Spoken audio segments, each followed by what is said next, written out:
الحمد لله رب العالمين الملك الحق المبين أضاء قلوب أوليائه بالهدى واليقين والصلاة والسلام على سيدنا ومولانا محمد طه الأمين وعلى آله وأصحابه أجمعين ومن اتبعهم إلى يوم الدين.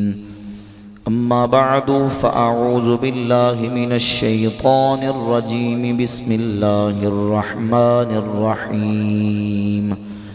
إنا أرسلناك شاهدا ومبشرا ونذيرا لتؤمنوا بالله ورسوله وتعزروه وتوقروه وتسبحوه بكرة وأصيلا.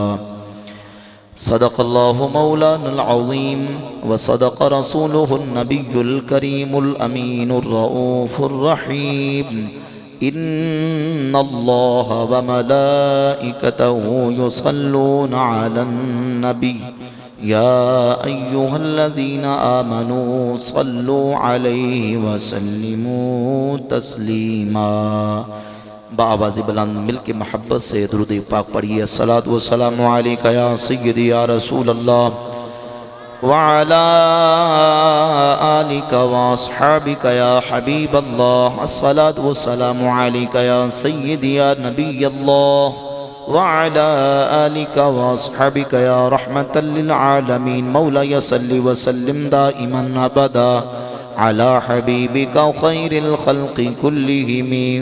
هو الحبيب الذي ترجى شفاعته لكل هول من الأهوال مقتهم.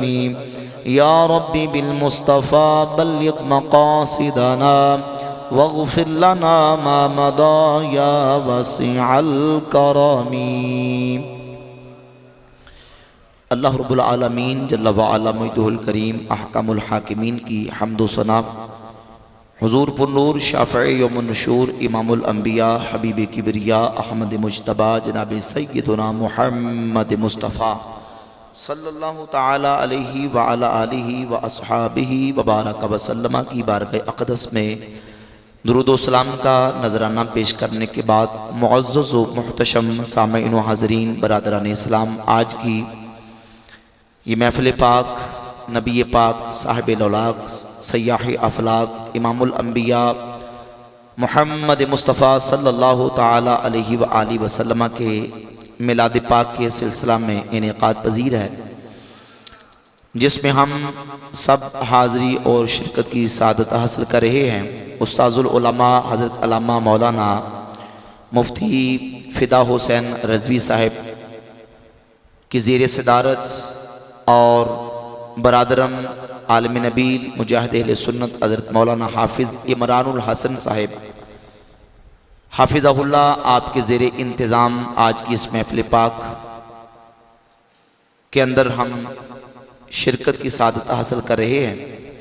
اللہ رب العزت جل وعلا مجدہ الکریم ہم سب اہل ایمان کا محفل پاک میں حاضر ہونا اپنی بارگاہ میں قبول و منظور فرمائے اور ہمارے لیے دارین کی سعادتوں کا باعث بنائے. بحمد اللہ تعالی ہم اہل سنت و جماعت ویسے تو بالعموم 12 مہینے ہی، لیکن بالخصوص ربیع الاول شریف کا مہینہ نبی پاک صلی اللہ علیہ وآلہ وسلم کے میلاد پاک کی محافل کا اہتمام کے ساتھ انعقاد کرتے ہیں اور محفلیں بھی منعقد کرتے ہیں. حضور کی آمد کے اس مہینے میں عظمت مصطفیٰ کے اظہار کی خاطر جلوس بھی نکالتے ہیں، ریلیاں بھی نکلتی ہیں، پرچم ابیزاں کیے جاتے ہیں، بینر ابیزاں کیے جاتے ہیں، نعتیں بھی پڑھتے ہیں، نعرے مارتے ہیں. یہ سب کچھ ہم حضور کی عظمت کے اظہار کے لیے کرتے ہیں. بڑی توجہ سے تمہیدی باتیں سمجھنے کی ضرورت ہے. اللہ کے فضل و کرم سے میلاد شریف کے موقع پر ہم جتنے اعمال و معمولات کرتے ہیں، ایک ایک عمل کی اصل قرآن مجید سے حضور کی احادیث طیبہ سے اور نبی کریم علیہ الصلوۃ والسلام کے صحابہ کے عمل سے ثابت ہے. ایک ایک چیز کی اصل ثابت ہے، لیکن ہم نے اصل مقدمہ سمجھنا ہے، اصل تصور سمجھنا ہے کہ یہ جو کچھ کیا جاتا ہے یہ سارا عمل حضور کی عظمت کے اظہار و پرچار کے لیے کیا جاتا ہے. پہلے یہ سمجھیں ہم میلاد کی محفل کرتے ہیں، میلاد کیا ہے؟ کوئی اپنی طرف سے میلاد کسی اور چیز کو کہنا شروع کر دے یا میلاد کو رنگ کوئی اور دے دو تو اس کا اپنا مسئلہ. علماء اہل سنت میلاد کس کو کہتے ہیں؟ ہمارے سنی نظریے عقیدے کے مطابق میلاد کی محفل کیا ہوتی ہے؟ توجہ سے سنیے، چونکہ کرتے ہم ہیں، عمل ہمارا ہے، تو اس کی ڈیفینیشن، اس کی تعریف اور اس کی وضاحت بھی ہم کریں گے. کوئی اپنی طرف سے لقمہ ڈال کے ایڈ کر کے کوئی چیز ہمارے کھاتے میں ڈالنے کی کوشش کرے تو جو چیز ہمارے عقیدے کے مطابق نہیں، ہم اس کو نہیں مانتے. ہم اپنے عقیدے کے مطابق اور جو ہمارا عمل ہے اس کے مطابق بیان کریں گے کہ بھئی ہم میلاد کسے کہتے ہیں. ہمارے عقیدے کے مطابق حضور کی نورانیت کا ذکر، محبت سے سبحان اللہ کہتے ہیں، حضور کی نبوت کا ذکر، رسالت مصطفیٰ کا ذکر، میرے آقا کے فضائل و کمالات کا ذکر، میرے نبی کے حسن و جمال کا ذکر، میرے آقا کے مدارج و معارج کا ذکر، میرے نبی کے آباء و اجداد کا ذکر، جدات و امہات کا ذکر، خاندان اور قبیلے کا ذکر، حضور کے فضائل و کمالات کا ذکر، میرے نبی کی شان و عظمت کا ذکر. اس ذکر کو ہم ذکر میلاد مصطفیٰ کہتے ہیں. یہ ہے میلاد کی ڈیفینیشن اور ہم اس کو میلاد کہتے ہیں. میلاد کی پوری محفل آپ سن جائیں اور جہاں علماء اہل سنت حضور کا میلاد بیان کرتے ہیں آپ پوری تقریریں سن جائیں. ساری تقریروں میں کبھی ذکر ہوگا کہ حضور کا خاندان اتنا اعلیٰ، کبھی ذکر ہوگا حضور کے آباء و اجداد یہ شان والے، کبھی ذکر ہوگا میرے نبی کے نور کی تخلیق کی شان کیا ہے، میرے آقا کی نبوت عامہ کا مقام کیا ہے، میرے نبی کی نبوت اور رسالت کی عظمت و شان کیا ہے، میرے آقا کے فضائل و کمالات کیا ہے، میرے نبی کا حسن و جمال کیا ہے. بلند باز سے کہہ سبحان اللہ.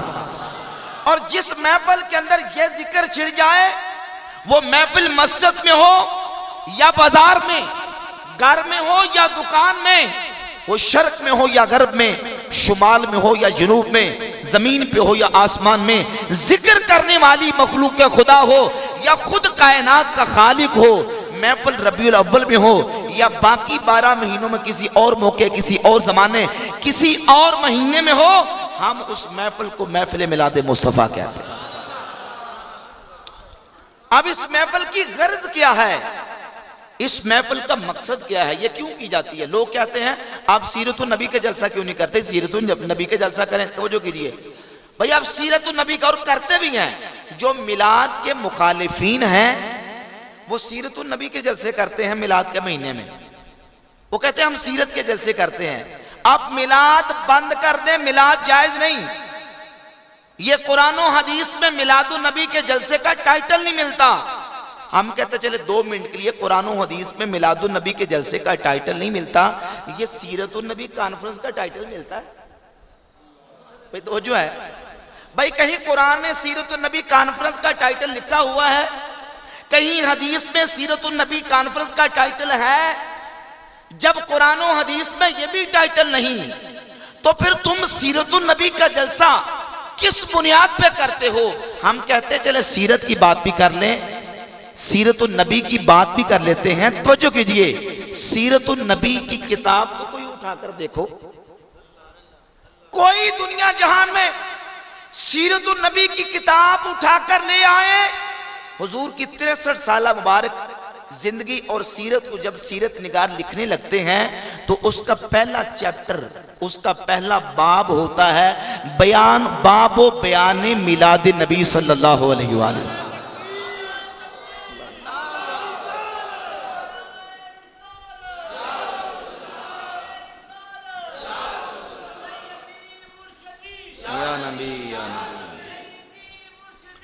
یا نبی یا نبی، پہلا چیپٹر باب و بیان میلاد نبی صلی اللہ علیہ وآلہ وسلم، ہمارے آقا کی ولادت کا بیان. حضور کس مہینے آئے، کس دن جلوہ گر ہوئے، کس تاریخ کو آئے، اس وقت اقوام عالم کی حالت کیا تھی، دنیا کا نظام کیا تھا، دنیا کے حالات کیا تھے، مکہ کا منظر کیا تھا، مدینہ کا منظر کیا تھا۔ میرے نبی آئے تو محبوب کی شان و شوکت کا اظہار کس طریقے سے ہوا، یہ سارا کچھ پہلے باب میں لکھا ہوتا ہے۔ سیرت النبی کانفرنس کی دعوت دینے والوں، حضور کی سیرت کا پہلا باب کون پڑھے گا، حضور کی سیرت کا پہلا چیپٹر کون بیان کرے گا؟ ہم کہتے ہیں ہر چیز مناسبت کے ساتھ ہوتی ہے، موقع محل کے ساتھ ہوتی ہے۔ جب مہینہ حضور کی ولادت کا ہے، حضور کے میلاد کا ہے، تو میلاد کے مہینے میں حضور کا میلاد ہی بیان کریں گے نا، اور دنیا والوں کو بتائیں گے کہ ہمارے آقا دنیا میں کس شان کے ساتھ، کس عظمت کے ساتھ تشریف لائے۔ میرے کریم آقا علیہ السلام کی ولادت باسعادت کے موقع پر اللہ رب العزت نے کس طرح عظمت مصطفیٰ کا اظہار فرما دیا۔ غرض یہ ہے میلاد، اور میلاد ہم کیوں مناتے ہیں؟ تاکہ لوگوں کو بتائیں کہ اللہ نے اپنے محبوب کو، ہمارے پیارے نبی کو کتنی عظمت شان عطا فرمائی ہیں۔ اور غرض یہ ہے کہ اللہ نے جو ہم پر اپنا شانوں والا رسول بھیج کے احسان کیا ہے، جلسہ سجا کے اس احسان کا رب کی بارگاہ میں شکر ادا کر دیں۔ کیا کر دیں؟ شکر ادا۔ آج ہم جلسہ کر کے بیٹھے ہیں مسجد حاضہ میں۔ 1400 سال پہلے میرے کریم آقا علیہ السلام کے صحابہ نے حضور نبی کریم علیہ السلام کی ذات اقدس کے لیے شکرانے کا جلسہ کیا۔ صحیح مسلم میں حدیث موجود ہے، سنن نسائی کے اندر، المعجم الکبیر طبرانی کے اندر یہ صحیح حدیث ہے۔ نبی پاک صلی اللہ علیہ وآلہ وسلم مسجد میں تشریف لے کے آئے، حضور کے صحابہ ایک جلسہ سجا کے بیٹھے ہوئے تھے کہ رسول اللہ صلی اللہ علیہ وآلہ وسلم نے اپنے صحابہ کو دیکھا اور دیکھ کے فرمایا، اے صحابہ ما اجلسکم، تم نے یہ جو جلسہ کیا ہے، تمہیں یہ جلسہ کس نے کروایا، تم یہ جلسہ کیوں کر کے بیٹھے ہو، یہ جلسہ مسجد میں تم نے سجایا ہوا ہے؟ تو صحابہ نے عرض کی، جلسنا نذکر اللہ ونحمدہ علی ما ہدانا للاسلام ومن علینا بکا، حضور ہم نے جلسہ اس لیے کیا تاکہ اس جلسے میں اللہ کا ذکر کریں، اور اللہ نے ہمیں مسلمان بنایا اس پر، اور آپ کو بھیج کے اللہ نے جو ہم پر احسان کیا اس احسان پر رب کا شکریہ ادا کر دیں۔ نبی پاک علیہ السلام نے فرمایا، اللہ ما اجلسکم الا ذالک، صحابہ تم یہ بات قسم بیان کر کے کہہ سکتے ہو کہ تم نے یہ جلسہ صرف اسی مقصد کے لیے کیا؟ تو صحابہ بیک زبان بولے، یا رسول اللہ ہم اللہ کی قسم کر کے کہتے ہیں کوئی دوسرا مقصد نہیں، صرف یہ مقصد ہے کہ اللہ کا ذکر کریں، اور اللہ نے ہمیں مسلمان بنایا اور آپ کو بھیج کے ہمارے اوپر جو احسان کیا اس احسان کا شکریہ ادا کر دیں۔ تو نبی پاک صلی اللہ علیہ وآلہ وسلم نے فرمایا، اے میرے صحابہ، لم استحلفکم تہمۃ لکم، میں نے کسی شک، کسی تردد، کسی ریب وجہ سے تم سے قسم نہیں لی کہ مجھے تمہاری نیتوں پر شک تھا یا مجھے کوئی تردد تھا کہ تمہاری نیت کچھ اور ہوگی۔ اور کیسے حضور کو شک ہو؟ کیونکہ اللہ نے اپنے محبوب کو یار بھی پسند کر کے عطا فرمایا۔ حضور کے صحابہ یہ وہ خوش نصیب ہستیاں ہیں جنہیں اللہ نے اپنے محبوب کریم علیہ السلام کی صحبت کے لیے پسند فرمایا۔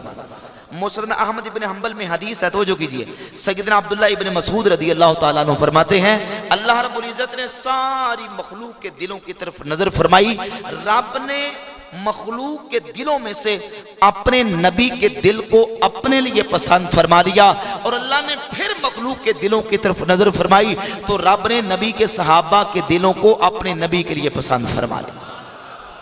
یہ چنے ہوئے پسندیدہ لوگ ہیں جنہیں اللہ نے اپنے حبیب کی صحبت عطا فرمائی۔ صحابہ مجھے تمہاری نیتوں پر کوئی شک نہیں، بلکہ یعنی میں تو تمہیں یہ خوشخبری سنانا چاہتا ہوں کہ ابھی ابھی جناب جبریل سدرۃ المنتہا کی بلندیاں چھوڑ کے میری بارگاہ میں آئے اور آ کے پیغام سنایا، حضور ان اللہ یباہی بکم الملائکہ، مبارک ہو آپ کے صحابہ کا یہ جلسہ رب کو اتنا پسند آیا ہے کہ اللہ اس جلسے کا ذکر کر کر کے فرشتوں میں فخر فرما رہا۔ اللہ فخر فرما رہا ہے کہ دیکھو میرے محبوب کے صحابہ محبوب کی آمد پر شکرانے کے جلسے سجا رہے ہیں.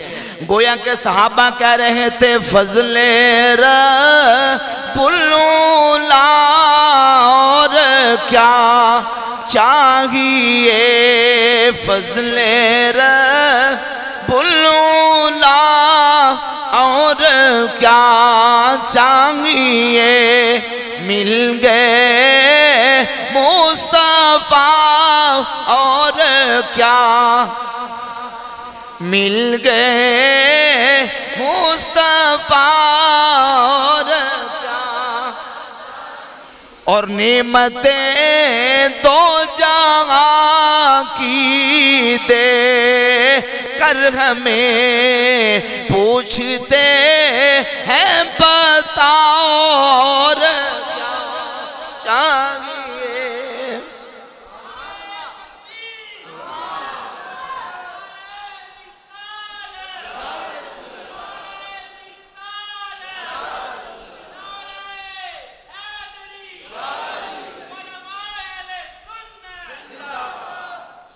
تو صحابہ کی نگاہ میں نبی پاک صلی اللہ علیہ وآلہ وسلم کی آمد پر رب کی بارگاہ میں شکرانے کے جلسے کرنا یہ ان کی محبت کا تقاضا تھا. اور توجہ کیجئے، اللہ نے حضور کے صحابہ کو حضور کی وہ محبت عطا کی ہے. میں نے 2 آیات طیبات سورۃ الفتح شریف سے پڑھی ہیں. اللہ کریم فرماتا ہے انا ارسلناک شاہدا ومبشرا ونذیرا، بے شک اے حبیب ہم نے آپ کو شاہد بنا کر اور مبشر بنا کر اور نذیر بنا کر بھیجا.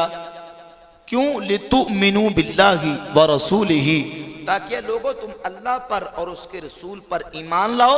وَتُعَزِّرُوهُ وَتُوَقِّرُوهُ، اور نبی کی تعظیم کرو، نبی کی توقیر کرو. وَتُسَبِّحُوهُ بُكْرَةً وَأَصِيلًا، اور صبح و شام رب کی پاکی بیان کرو. 3 چیزوں کا ذکر ان آیات میں کیا گیا. توجہ سے بڑی سمجھنے والی بات ہے. نمبر 1 تم اللہ اور اس کے رسول پر ایمان لاؤ. نمبر 2 تم نبی کی تعظیم و توقیر کرو. اور نمبر 3 تم صبح و شام رب کی پاکی بیان کرو، یعنی رب کی عبادت کرو. سب سے پہلے ایمان کا ذکر اور سب سے آخر میں اللہ نے اپنی عبادت کا تذکرہ فرمایا اور درمیان میں اپنے حبیب کی تعظیم و توقیر کا ذکر فرما دیا. اعلیٰ حضرت امام اہل سنت الشاہ امام احمد رضا خان محدث بریلی رحمۃ اللہ تعالی فرماتے ہیں مسلمانوں ان آیات کی ترتیب جمیل تو دیکھو کہ اللہ نے سب سے پہلے ایمان، پھر تعظیم و توقیر مصطفیٰ اور پھر آخر میں اپنی عبادت کا ذکر کیا. فرماتے ہیں یہ ترتیب بتاتی ہے کہ جو ایمان نہ لائے وہ تعظیم کرے تو اس کی تعظیم قبول نہیں. اور فرماتے ہیں یہ ترتیب بتاتی ہے کہ جو تعظیم مصطفیٰ نہ کرے اس کی عبادت جتنی مرضی ہو وہ قابل قبول نہیں. حضور کی تعظیم کے بغیر عبادت قبول ہے. اب یہ بات صحابہ نے اپنے دلوں میں بٹھائی ہوئی تھی، جمائی ہوئی تھی کہ حضور کی تعظیم اور محبت کے بغیر کوئی عبادت قابل قبول ہے. بولے کوئی قابل قبول ہے یہ بات. اس لیے وہ کائنات کی ہر چیز سے بڑھ کر محبت بھی حضور سے کرتے تھے اور تعظیم بھی سب سے بڑھ کر اپنے پیارے آقا کی کیا کرتے تھے. یہی وجہ کہ قیامت کی صبح تک محبت و عشق اور مودت و الفت کی وہ مظاہر و پہلو کوئی ادا کر کے نہیں دکھا سکتا جو حضور کی محبت و تعظیم میں نبی کے صحابہ نے کر کے دکھا دی. صحیح بخاری کے اندر 2732 نمبر حدیث ہے. نبی پاک صلی اللہ علیہ وآلہ وسلم حدیبیہ کے مقام پہ تشریف فرماتے. آپ نے 12 مرتبہ حدیث سنی. میں حدیث سنا کے آگے اپنا جو اہل سنت کا مقدمہ ہے قرآن و سنت کی روشنی اور عمل صحابہ کی روشنی میں بیان کرنا چاہتا ہوں کہ حضور کے صحابہ تقریباً 1500 حدیبیہ کے مقام پہ تھے. مشرکین مکہ نے صحابہ کو روک دیا کہ ہم ان کو عمرہ نہیں کرنے دیں گے. حضور نے حدیبیہ کے مقام پہ پڑاؤ ڈالا، صحابہ موجود تھے، مشرکین مکہ نے اپنا نمائندہ بنا کے عروہ بن مسعود ثقفی کو بھیجا کہ عروہ جاؤ جا کے حدیبیہ کے مقام پہ دیکھ کے آؤ کہ مسلمان کیا منصوبہ بنا کے بیٹھے ہیں، ان کے خیالات کیا ہیں، وہ چاہتے کیا ہیں۔ عروہ سرداران مکہ کے نمائندہ بن کے جب حدیبیہ کے مقام پہ پہنچے تو جو منظر دیکھا وہ منظر عجب تھا اور عجیب منظر تھا۔ سارا منظر دیکھا، حالات کا جائزہ لیا، عروہ واپس مکہ پہنچے اپنے ساتھیوں کے پاس۔ عروہ بتاؤ کیا دیکھا، وہ کیا ارادہ رکھ کے بیٹھے ہیں؟ عروہ کہتے ہیں واللہ لقد وفدت علی الملوک ووفدت علی قیصر و کسری و نجاشی، باخدا میں بڑے بڑے بادشاہوں کے درباروں میں گیا، قیصر کا دربار میں نے دیکھا، کسری کا دربار میں نے دیکھا، نجاشی کا دربار میں نے دیکھا۔ رأيت ملكا قط يعظم اصحابه ما يعظم اصحاب محمد محمدا، باخدا میں نے کسی بادشاہ کے درباریوں کو ان بادشاہوں کی اتنی تعظیم کرتے نہیں دیکھا جتنی محمد کے صحابہ محمد کی تعظیم کرتے ہیں صلی اللہ علیہ وآلہ وسلم۔ ان رأيت ملكا قط يعظم اصحابه ما يعظم اصحاب محمد محمدا صلی اللہ علیہ وآلہ وسلم، اتنی تعظیم کرتے ہیں وہ تو اپنے نبی کی اتنی تعظیم۔ میں نے کسریٰ کے دربار کو دیکھا، قیصر کے دربار کو دیکھا، نجاشی کے دربار کو دیکھا۔ اب دیکھیں دنیا دار دنیا کے لیے کیا کچھ نہیں کر لیتے، لیکن کہا کہ میں نے وہاں وہ ہوتا نہیں دیکھا جو حدیبیہ پہ نبی کے صحابہ اپنے نبی کے ساتھ کر رہے ہیں۔ عروہ کیا دیکھا؟ توجہ کیجیے، کیا دیکھا؟ عروہ کہتے ہیں میں نے دیکھا ان تنخم نخامتا الا وقعت فی کف رجل منہم، محمد صلی اللہ علیہ وآلہ وسلم وہ تو اپنا نخامہ بھی، اپنے ناک سے نکلنے والی رطوبت بھی زمین پر گرانے کا ارادہ کرتے ہیں تو وہ نیچے نہیں جاتی، صحابہ نیچے ہاتھ کر لیتے ہیں۔ فَوَقَعَتْ فِي كَفِّ رَجُلٍ مِّنْهُمْ، نبی کے کسی نہ کسی صحابی کے ہاتھ پہ جا کے گرتی۔ وہ تو اپنے نبی کا تھوک بھی زمین پر نہیں گرنے دیتے۔ قَادُوا يَقْتَتِلُونَ عَلَى وَضُوئِهِ، وہ تو یوں لگتا جیسے اپنے نبی کا تھوک لینے کے لیے آپس میں لڑ پڑیں گے۔ وَمَا يُحِدُّونَ إِلَيْهِ النَّظْرَ تعظیما لہو، اور وہ تو اپنے نبی کو آنکھ اٹھا کر دیکھتے بھی نہیں، کیوں؟ تعظیما لہو، وہ اپنے نبی کی تعظیم ہی اتنی کرتے ہیں، تعظیم ہی اتنی کرتے ہیں کہ وہ آنکھ بھر کے اپنے نبی کے چہرے کو دیکھتے بھی نہیں کہ کہیں کو بے ادبی نہ ہو جائے، ادب کے خلاف نہ ہو جائے، کہیں کوئی نامناسب معاملہ نہ ہو جائے، اتنی تعظیم کرتے ہیں۔ اور تھوک اپنے ہاتھوں پہ لے لیتے ہیں تو عروہ پھر کیا وہ اپنے اس تھوک کو کپڑوں سے صاف کر دیتے ہیں، زمین پہ پونچھ دیتے ہیں؟ کہا نہیں، فَدَلَكَ بِهَا وَجْهَهُ وَجِلْدَهُ، جس کو نبی کا تھوک مل جاتا وہ تھوک کو لے کے اپنے بدن پہ اپنے منہوں پہ مل لیتے تھے۔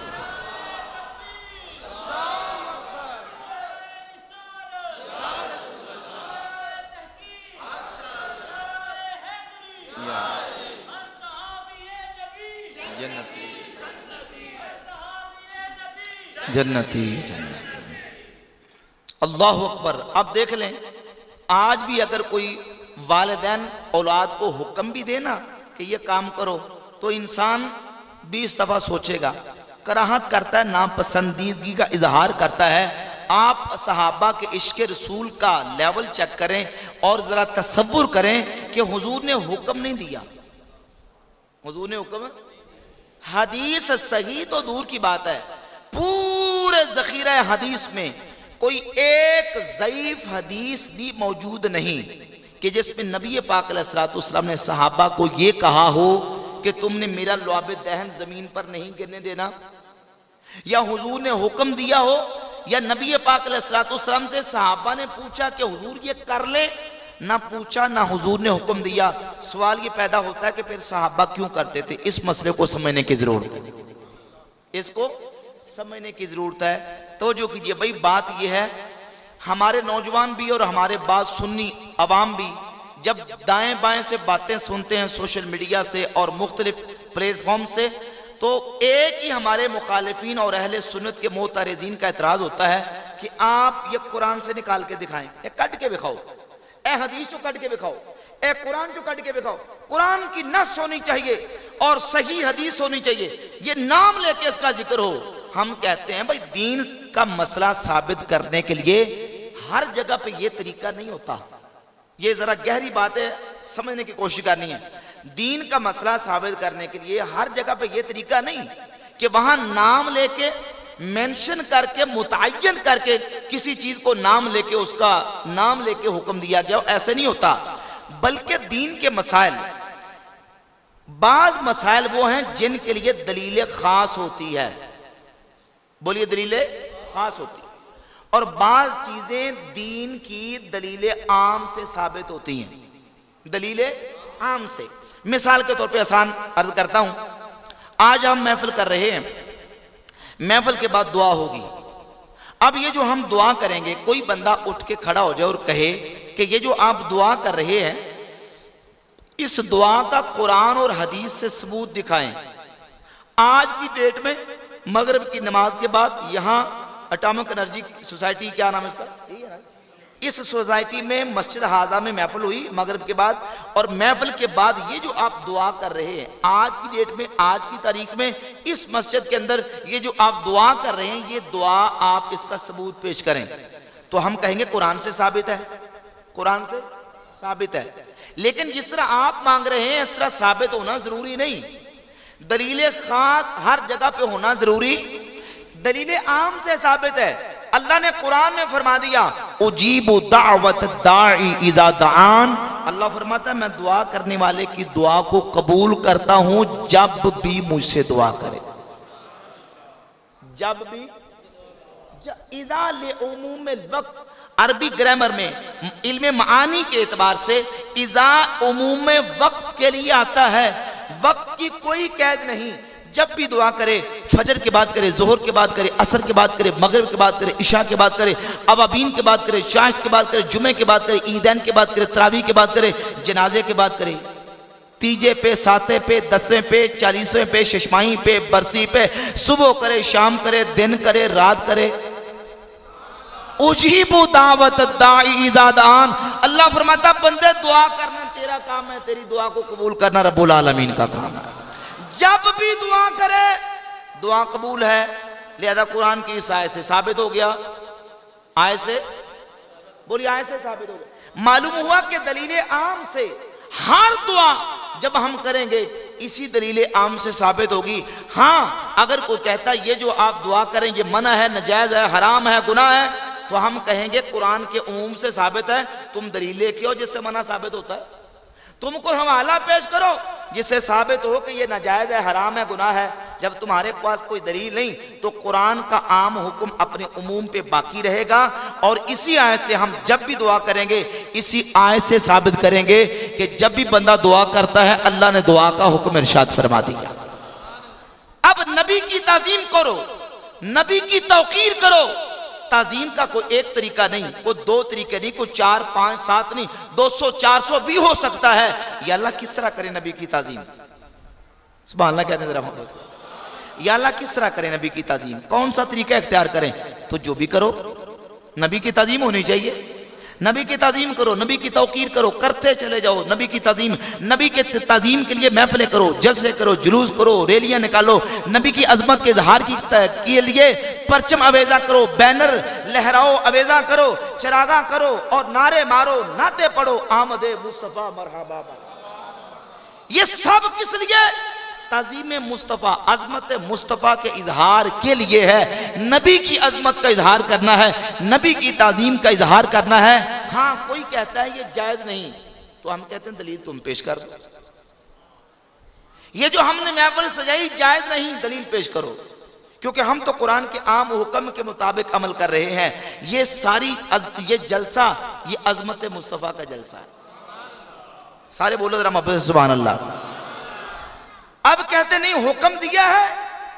اب یہاں یہ واقعہ صحیح بخاری کا لے آئے, جہاں سے میں نے بات کو تھوڑا سا دوسری طرف لے گیا. سوال یہ پیدا ہوتا ہے کہ نبی پاک صلی اللہ علیہ وآلہ وسلم کے صحابہ نے حضور کا لعاب دہن لیا, اپنے منہوں پہ مال لیا, جسموں پہ مال لیا.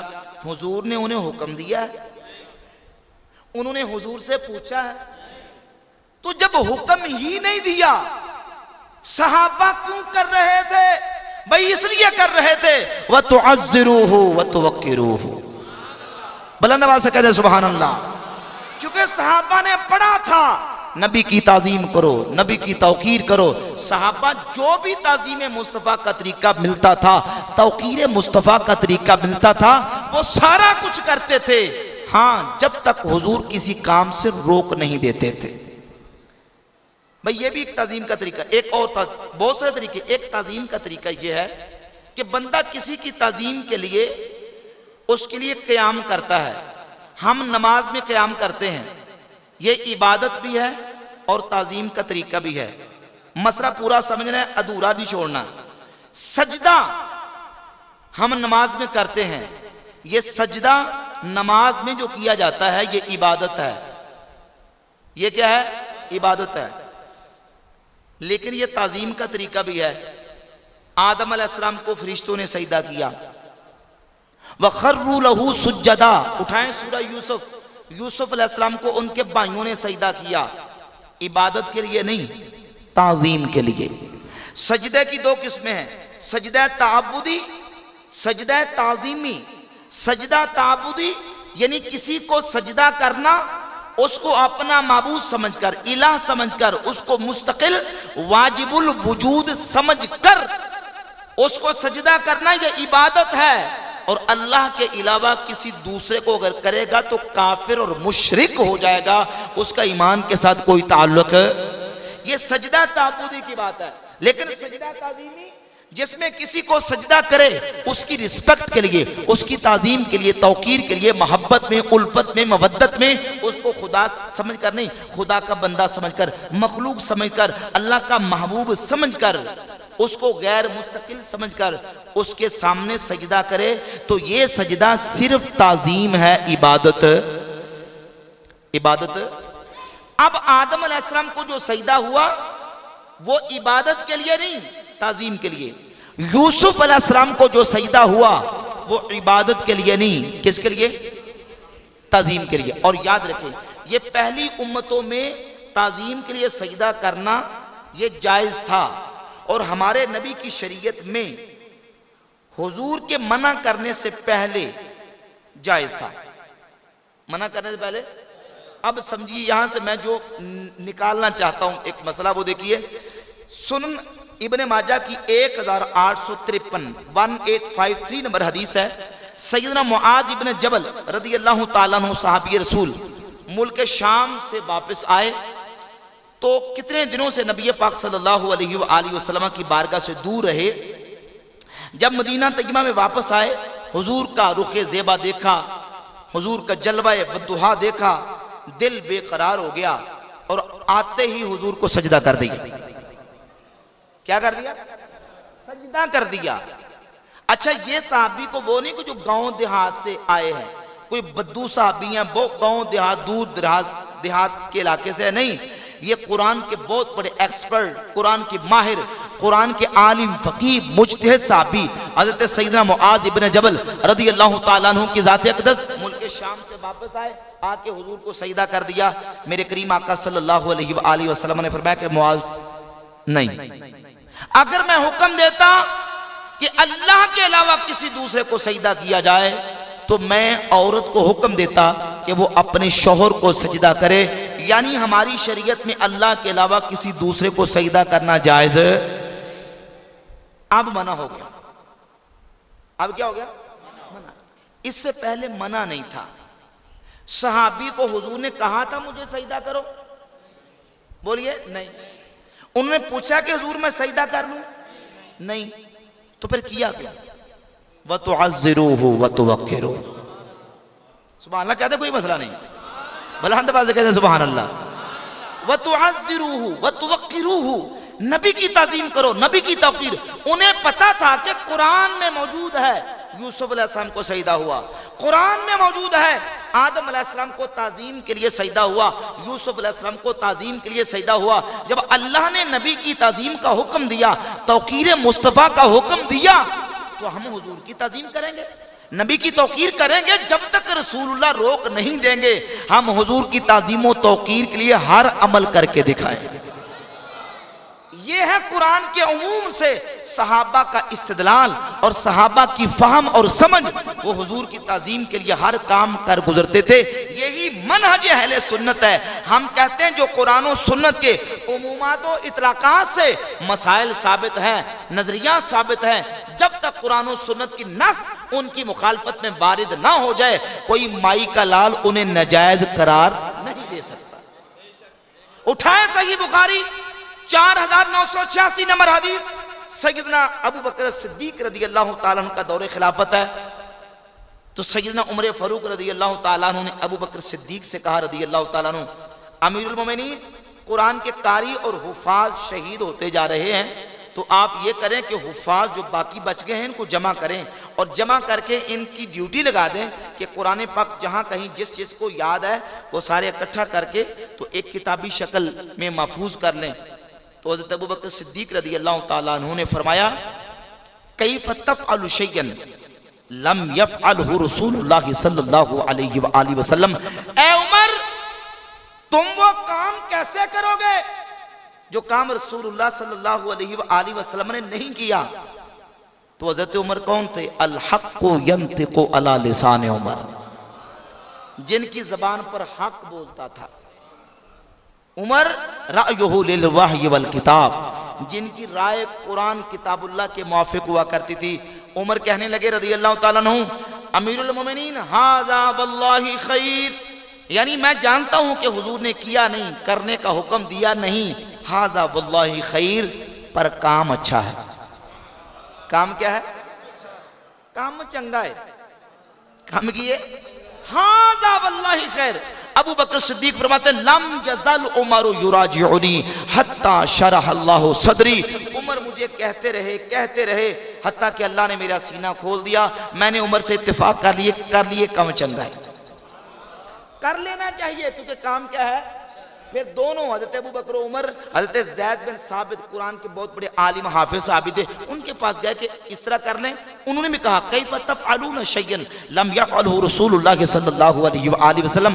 ابو بکر و عمر تم وہ کام کیسے کرو گے جو کام نبی پاک علیہ السلام نے نہیں کیا؟ تو حضرت زید کو ابو بکر صدیق نے جواب دیا، واللہ خیر. زید کام اچھا ہے. کام کیا ہے؟ بولیے کام ہے. یہ صحابہ کے دور میں اشکال پیش ہو کے رد ہو گیا اور یہ فیصلہ طے پا گیا کہ کام اچھا ہو چاہے نیا ہو یا پرانا ہو. حضور نے نہ بھی کیا ہو، اپنی امت کو حضور نے یہ اختیار دیا ہے، اگر کام کے اندر اچھائی ہو، کام اچھا ہو، دین کو تقویت ملتی ہو، ایمان عقیدہ مضبوط ہوتا ہو، عشق رسول محبت مصطفیٰ کا فائدہ ہوتا ہو، وہ کام کر لے تو اچھا ہو. ابھی آپ ایمان یقین سے اپنے ضمیر سے پوچھ کے دیکھیں، آپ مسجد میں بیٹھے ہیں، کوئی خلاف شرع بات ہوئی؟ قرآن و سنت کے خلاف کوئی بات ہوئی؟ قرآن کی تلاوت ہوئی، نعت خوانی ہوئی، ذکر و بیان ہو رہا ہے.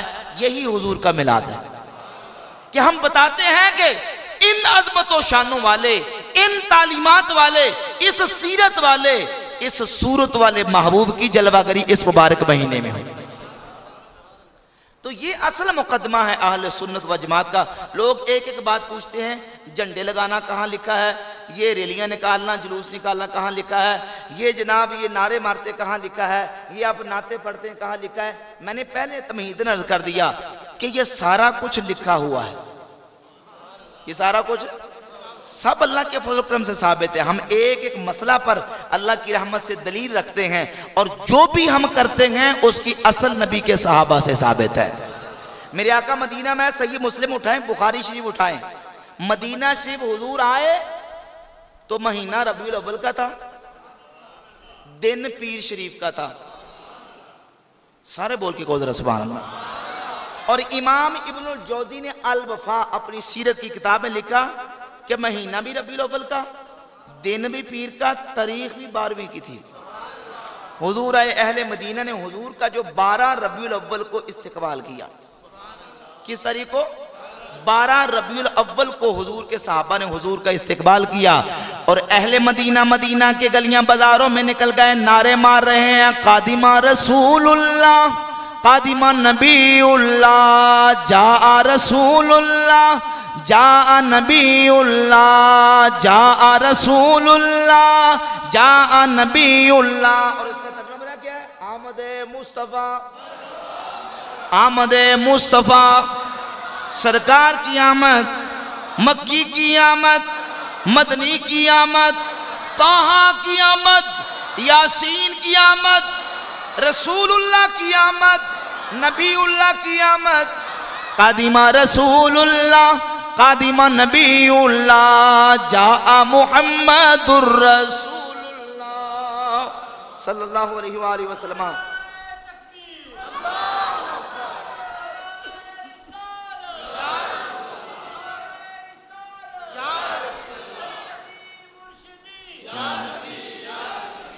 اچھا صحابہ مدینہ والے یہ کیوں کر رہے تھے؟ سمجھئے ذرا. حضور نے کہا تھا کرو، بس سمجھئے ذرا، کہا تھا کرو. کیوں؟ اس لیے کہ وَتُعَزِّرُوهُ وَتُوَقِّرُوهُ. انہیں پتا تھا یہ اپنے نبی کی عظمت کے لیے کر رہے ہیں. حضور آئے اپنے نبی کی عظمت کے اظہار کے لیے. ہم نعرے مار رہے ہیں. یہی منہج اہل سنت و جماعت کا ہے کہ اس مہینے ہمارے آقا جلوہ گر ہوئے. ہم دنیا والوں کو، کائنات والوں کو بتاتے ہیں کہ آمد مصطفیٰ کے نعرے مار کے بتانا چاہتے ہیں کہ اللہ نے ان عظمت و شانوں کا مالک حبیب ہم گناہگاروں کو عطا فرما. حضور کی عظمت کے اظہار کی خاطر. اور نبی پاک علیہ السلام آئے. اللہ نے خود آمد مصطفیٰ پر اتنا انتظام فرمایا. اللہ اکبر. سیرت اور فضائل کی کتابیں اٹھا کر دیکھ لیں. اخمدت تلک اللیلہ نار فارسہ. حضور کی آمد کی رات آئی. 1000 سال سے آتش کدہ ایران کی آگ جل رہی تھی. محکمہ ٹیم معمور تھی کہ اس کی ہم پرستش کرتے ہیں، عبادت کرتے ہیں، جو مرضی ہو جائے، اندھیریاں، طوفان، بارشیں، جو مرضی آئے، یہ آگ نہیں بجھنی چاہیے. سیرت کی کتابیں پڑھ کے دیکھیں. اخمدت تلک اللیلہ نار فارسہ. حضور آئے تو فارس کی آگ بھی ٹھنڈی ہو گئی. بحیرہ صحابہ میں خاک اڑنے لگی. اور حضور آئے تو بت تھر تھرا کے زمین پہ گر گئے. اور بیت اللہ سیدہ آمنہ کے گھر کی طرف جھک گیا. ہمارے امام اعلیٰ حضرت امام اہل سنت کشتہ عشق رسالت شاہ امام احمد رضا خان محدث بریلی رحمت اللہ علیہ ان واقعات تو اس طرح نظم کرتے ہیں. آپ فرماتے ہیں بڑھ گئی تیری ہوا ساوا میں خاک اڑنے لگی. بڑھ چلی تیری ضیا آتش پہ پانی پھر گیا. اور تیری حیبت تھی کہ ہر تیری آمد تھی کہ بیت اللہ مجرے کو جھکا. اور تیری ہے بت تھی کہ ہر بت تھر تھرا کے گر گیا.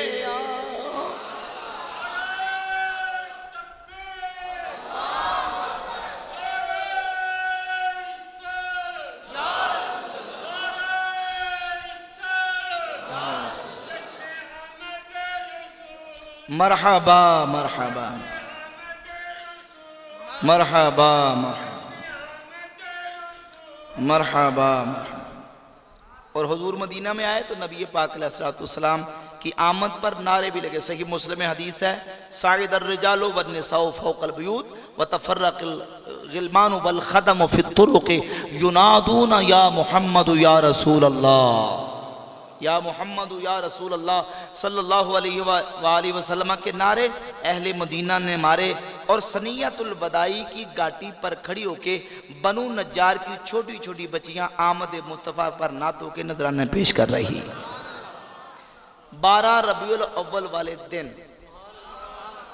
اور کیا کہہ رہی ہیں؟ طلع البدر علینا طلع البدر علینا من ثنیات وداعی وجبت شکر علینا ما دعا للہ داعی انت شرفت المدینہ مرحبا یا خیر داعی فعلیک اللہ صلی ما دعا للہ داعی فلبسنا ثوب یمن بعد تلفیق رقائی.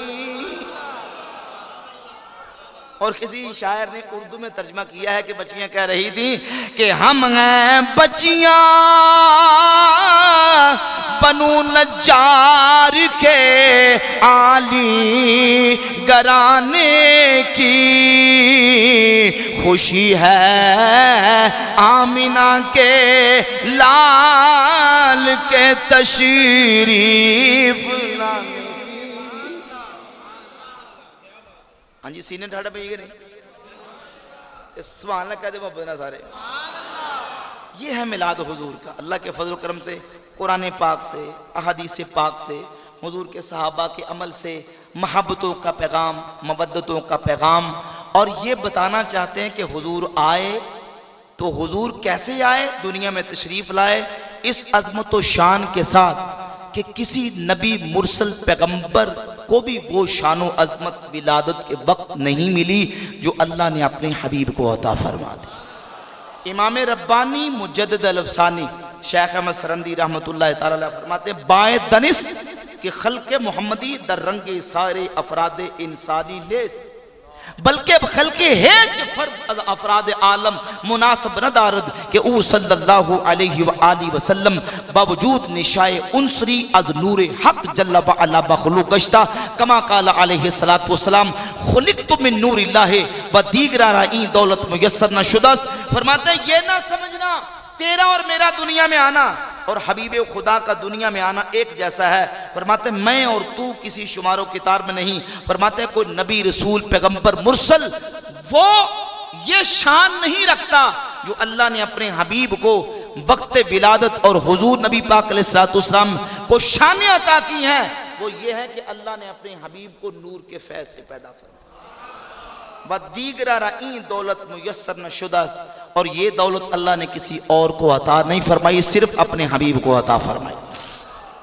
یہ نبی پاک علیہ السلام کی ولادت باسعادت اور حضور آئے. حضور نبی پاک علیہ السلام کی ولادت باسعادت کے موقع پر کن عظمت و شانوں کا اظہار و اعلان مکہ کے اندر، مدینہ کے اندر. امام جلال الدین اسیوطی رحمت اللہ تعالی علیہ نے الخصائص الکبریٰ شریف میں ایک روایت ذکر فرمائی کہ نبی پاک علیہ السلام کی ولادت باسعادت ہوئی تو مکہ المکرمہ کے اندر ایک یہودی اپنے بزنس کے سلسلے میں سیٹل تھا، وہاں شام وغیرہ سے آیا اور یہاں رہتا تھا. اور یہ یاد رہے کہ یہودی جو ہیں ان کی کتابوں کے اندر، عیسائیوں کی کتابوں کے اندر یہ سارا کچھ لکھا تھا کہ آخری نبی جب دنیا میں تشریف لائیں گے دنیا اور عالم کی حالت یہ ہوگی اور حالات اس طرح کے ہوں گے، اور وہ نبی ایسے شہر میں آئیں گے، ایسے خاندان میں آئیں گے، ان کی نشانیاں یہ ہیں، ان کی علامات یہ ہیں. اس یہودی نے جب حضور کے میلاد کی رات آئی، صبح دن ہوا تو مکہ کے سرداروں کو اکٹھا کر کے کہا یہ بتاؤ حل ولیدہ فیکم اللیلۃ مولود، بھائی یہ بتاؤ آج رات مکہ میں کوئی بچہ پیدا ہوا ہے؟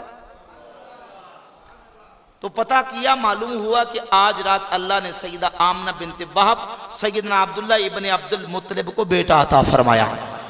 یہودی کہنے لگا ذرا مجھے اس بچے کی زیارت کرواؤ، بچہ دیکھنا چاہتا ہوں. سیدہ آمنہ کی حویلی میں یہودی کو لایا گیا. جب حضور نبی پاک علیہ السلام کی زیارت کی اور حضور کی پشت پاک سے کپڑا ہٹایا اور حضور کی مہر نبوت کو دیکھا فوقع الیہود مغشیا علیہ، حدیث میں آتا ہے یہودی غش کھا کے زمین پر گر گیا اور کہنے لگا واللہ لقد ذہبت النبوۃ من بنی اسرائیل، اے سرداران مکہ خدا کی قسم بنو اسرائیل سے نبوت چلے گی، اب اللہ نے بنو اسماعیل کو نبوت عطا فرما دی. یہ بچہ جو میں دیکھ رہا ہوں آخری امت کا آخری رسول بن کے دنیا میں تشریف لے آیا ہے.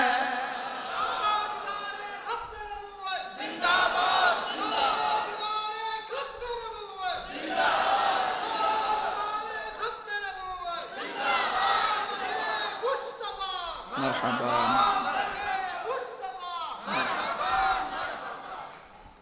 مکہ میں حضور کی آمد کا اعلان اور مدینہ شریف میں حضور کی آمد کا اعلان ہو رہا ہے۔ خصائص کبریٰ میں ہمیں سیوطی نقل کرتے ہیں کہ سیدنا حسان ابن ثابت رضی اللہ تعالیٰ عنہ فرماتے ہیں، یہ عمر رسیدہ صحابہ میں سے ہیں، فرماتا میں 7 یا 8 سال کی عمر کا تھا کہ میں نے دیکھا کہ جس رات حضور کی ولادت ہوئی، ایک یہودی مکہ کے ایک ٹبے پر چڑھ کے تو 7 آسمانوں کی طرف دیکھ رہا اور کہہ رہا ھذا کوکب احمد قد طلع۔ عربی نہیں تو سمجھے، سبحان اللہ کہہ دو محبتنا، ھذا کوکب احمد قد طلع، وہ دیکھو آسمانوں پہ احمد کا ستارہ چمک اٹھا ہے۔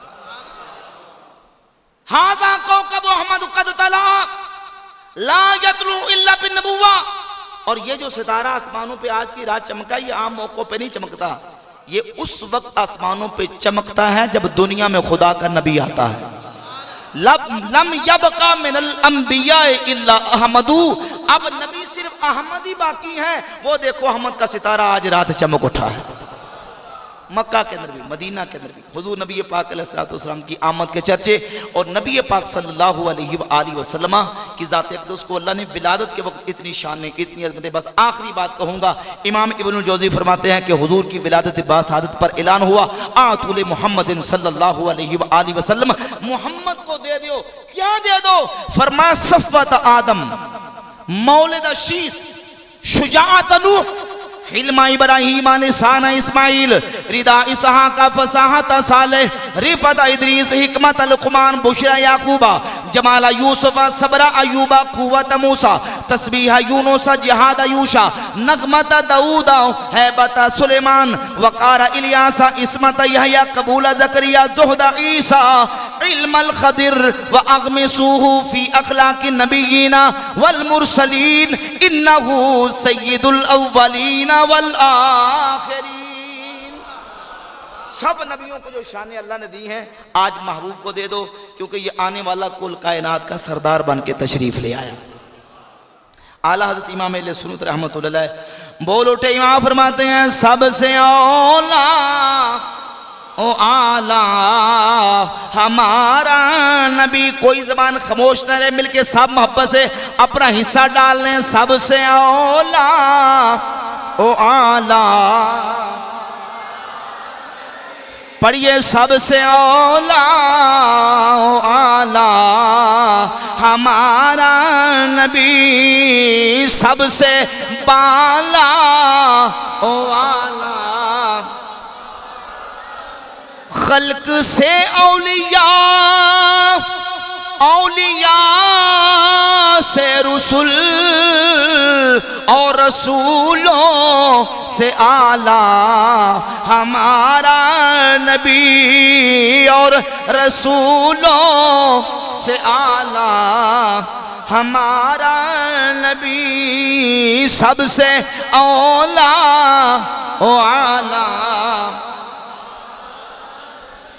اللہ رب العزت میں نبی پاک علیہ السلام کا میلاد پاک اس طرح مناتے رہنے کی توفیق عطا فرمائے، حضور کی سیرت طیبہ نبی پاک علیہ السلام کی مبارک سنت پر عمل پیرا ہونے کا جذبہ نصیب فرمائے۔ اچھا، چونکہ 5-6 منٹ ہے، گفتگو میں نے کی، کئی نوجوان، کئی ساتھی، زیادہ لمبی نہیں، صرف اور صرف جتنی گفتگو میں نے کی ہے جو اہل سنت کا قرآن و سنت کی روشنی میں صحابہ کے عمل سے میں نے مقدمہ اللہ کے فضل و کرم سے ثابت کیا ہے۔